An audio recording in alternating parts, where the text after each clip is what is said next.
और लक्सर में घने कोहरे ने सफेद चादर ओढ़ ली है। रेल यातायात से लेकर सड़क यातायात पूरी तरह से बाधित है। प्रदेश में इन दिनों में घने कोहरे के चलते लोगों को आवाजाही में परेशानी का सामना करना पड़ रहा है। लोग दिन में भी कम विजिबिलिटी के चलते अपने वाहनों की लाइट जलाकर सफर कर रहे हैं। घने कोहरे की वजह से रेल यातायात से लेकर सड़क यातायात पूरी तरह से बाधित है, जिसकी वजह से सड़कों पर वाहन रेंग रेंग कर चल रहे हैं। रिसोर शहर में नगरपालिका प्रशासन भी पूरी तरह उदासीन है। हरिद्वार के लक्सर स्थित सामुदायिक स्वास्थ्य केंद्र पर विधायक की अध्यक्षता में जनसंवाद कार्यक्रम का आयोजन हुआ। इस दौरान स्वास्थ्य विभाग के विभिन्न क्षेत्रीय अफसर और कर्मचारी शामिल रहे। इसके अलावा आशा कर्मचारी और एएनएम भी मौके पर उपस्थित रही। इस कार्यक्रम के जरिए स्वास्थ्य सेवाओं के लिए मौके पर उपलब्धियां गिनवाकर जागरूक किया गया।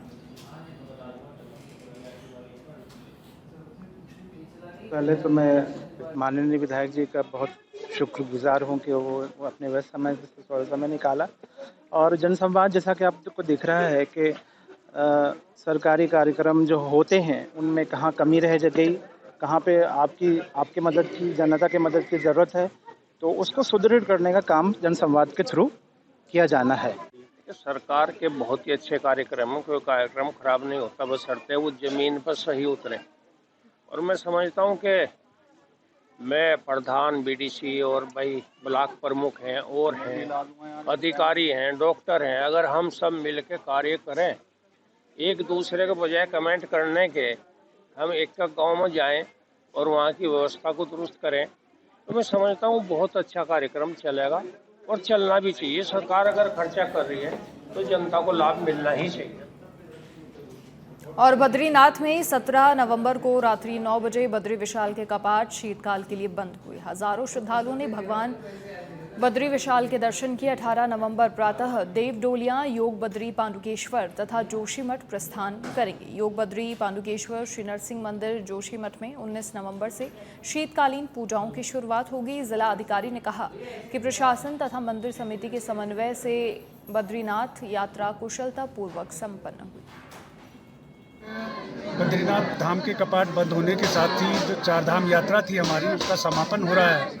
और आप देख सकते हैं कि मौसम काफ़ी ठंडा ही है, लेकिन उसके बावजूद यहाँ पर जो श्रद्धालु तीर्थयात्री हैं उनके उत्साह में किसी प्रकार की कोई कमी नहीं दिखाई पड़ रही है।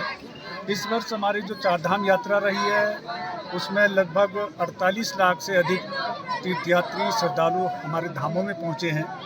और जबकि इस वर्ष जो हमारे जो चार धाम यात्रा के कपाट थे वो 10 मई को खुल गए थे और जो कपाट बंदी की तिथि है वो जल्दी इस वर्ष कपाट बंद हो रहे हैं। गत वर्ष के मुकाबले गत वर्ष 25 अप्रैल को कपाट खुल गए थे, लेकिन उसके बावजूद अगर हम औसतन प्रतिदिन के हिसाब से अगर बात करें तो इस वर्ष जो श्रद्धालुओं की, तीर्थयात्रियों की प्रतिदिन जो संख्या रही वो गत वर्ष के मुकाबले अधिक रही है।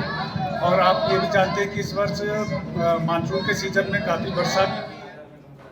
कल रविवार को भगवान बद्री विशाल के कपाट बंद होने के उपरांत आज बद्रीनाथ धाम से उद्धव जी और कुबेर जी की डोली के साथ आदि जगत गुरु शंकराचार्य की गद्दी योग बद्री पांडुकेश्वर के लिए प्रस्थान हुई। 19 नवंबर से योग बद्री पांडुकेश्वर जोशीमठ नरसिंह मंदिर में शीतकालीन पूजाओं की शुरुआत होगी और इस वर्ष रिकॉर्ड 14,35,341 श्रद्धालुओं ने भगवान बद्री विशाल के दर्शन किए। कपाट बंद होने के अवसर पर 11,170 श्रद्धालु धाम में मौजूद रहे।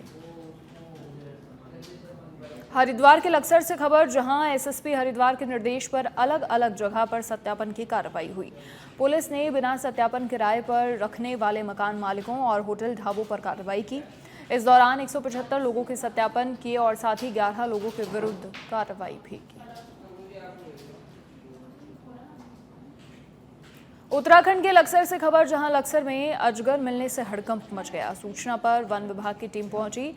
अजगर को टीम ने रेस्क्यू किया। अजगर को पथरी के जंगल में सुरक्षित छोड़ा।